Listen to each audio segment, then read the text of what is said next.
Une Ferrari, c'est beau, c'est agressif, c'est exclusif et ça fait du bruit.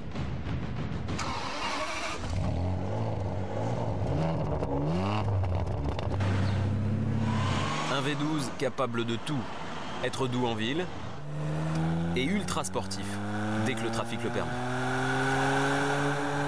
Je peux dire qu'une chose, c'est une petite bombe. 540 chevaux sous le capot, c'est impressionnant. Avec la boîte F1 6 vitesses, tu t'éclates.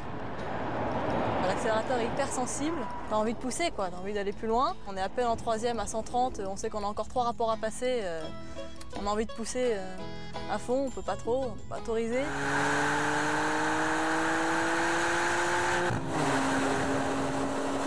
Sinon j'étais un tout petit peu déçu quand je suis rentrée dans la voiture pour la première fois, je m'attendais à un truc un peu plus classieux. Mais bon, ça reste une voiture sport. J'étais aussi un peu les cheveux dans le vent là sur l'autoroute, le toit qui se rabat, qui sert un peu de fil anti-remous et pas très efficace. Mais bon, ça reste une petite bombe, c'est rien, c'est une petite critique futile à côté de cette grosse machine de 540 chevaux. Ça reste le top du top.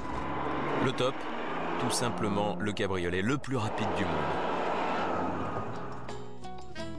C'est assez rigolo cette petite plaque Ferrari pour nous rappeler qu'ils sont champions du monde de Formule 1.